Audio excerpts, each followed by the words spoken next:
Hi, fifth grade. I'm back to read chapter 14 of When the Sea Turned to Silver. Amma fell on the stone floor of the dungeon. The guard said nothing but lifted her so that she sat against the wall and locked a long leg chain around her ankle. Then, as if ashamed, he took off his outer garment and laid it over her. Feeling its warmth on her, Amma looked up at him gratefully, but he did not meet her eyes. Instead, he turned and closed the door.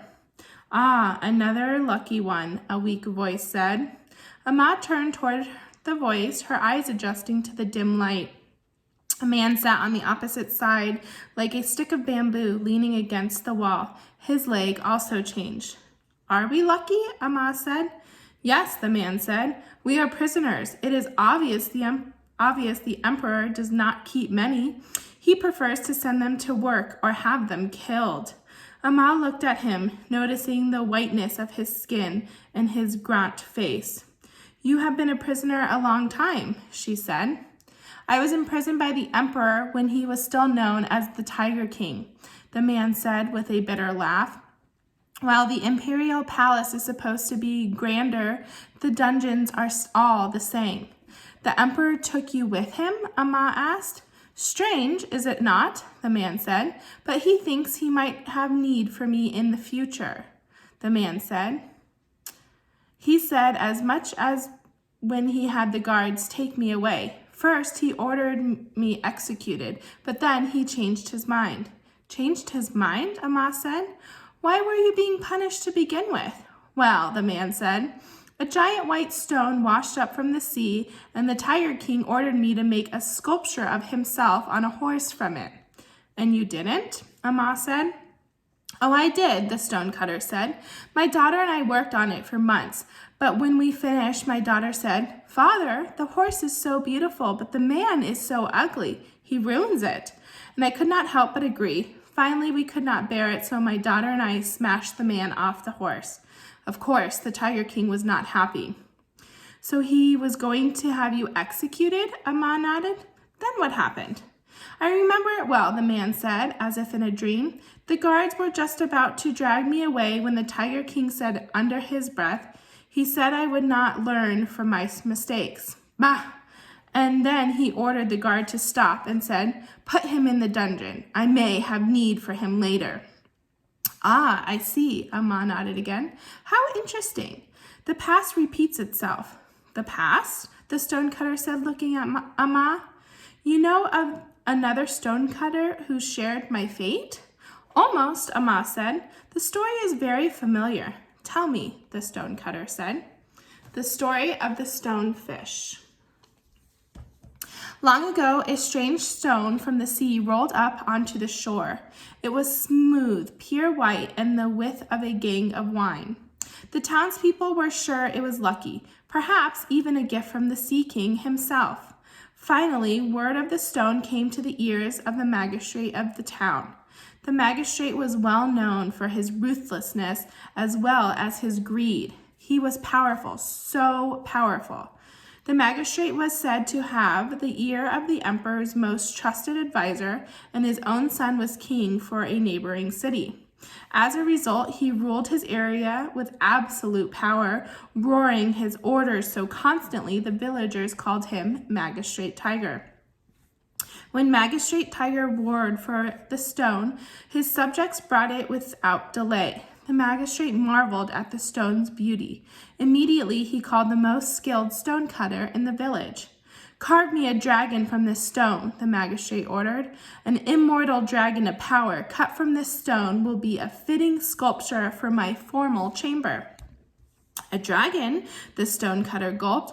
Only the imperial family was allowed to use an image of a dragon. The magistrate's imperial connection was only by his son's marriage, not considered strong enough to claim a dragon.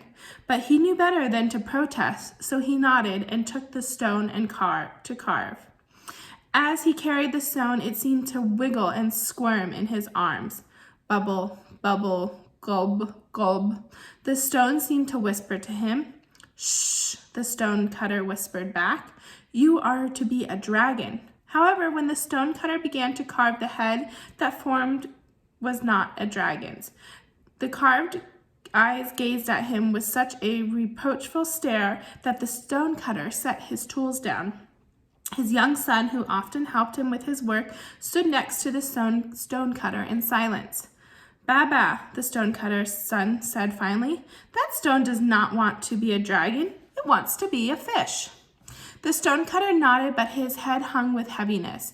He could not carve a dragon from this stone, but Magistrate Tiger, glub, glub, the stone said, and when the stonecutter raised his head to look at the stone, he saw the beseeching eyes of a trapped creature.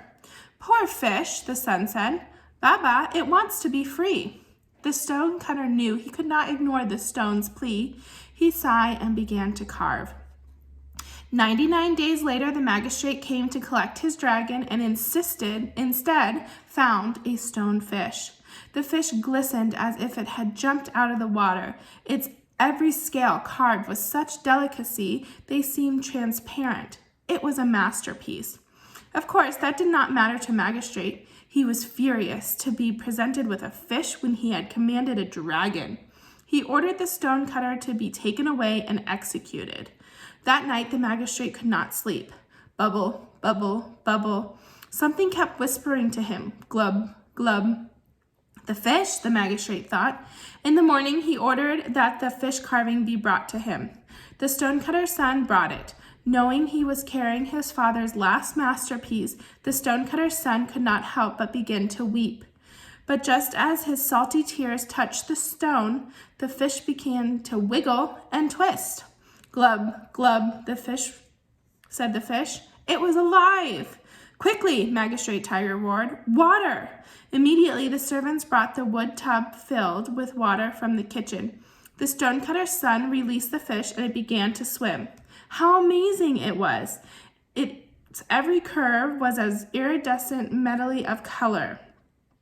Its every movement was a joyful dance.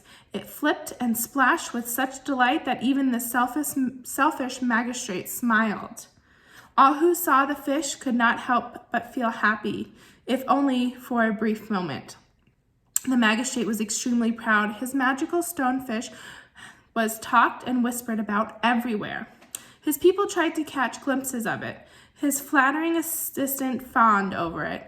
His noble friends admired it. There were even talks that the emperor himself was interested in seeing it.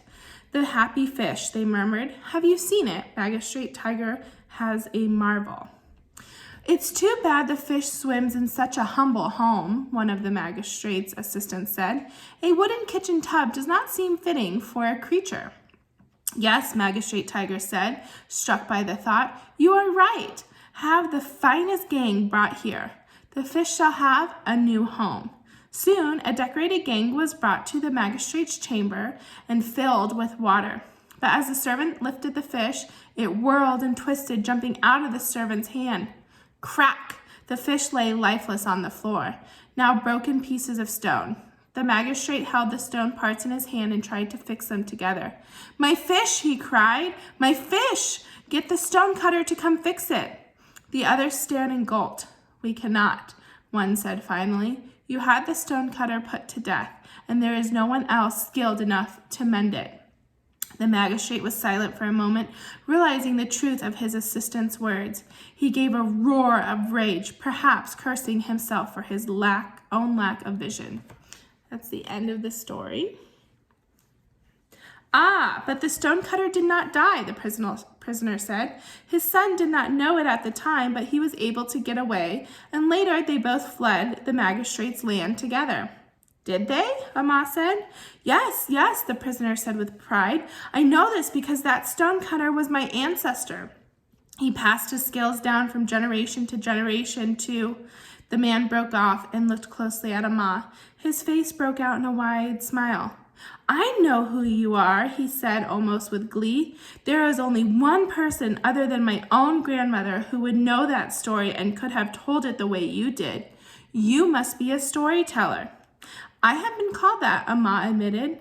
"Ah, I truly am the lucky one after all," the stonecutter said. "For to be in prison with the storyteller is to not be in prison at all." Thank you for listening. We'll read chapter 15 tomorrow.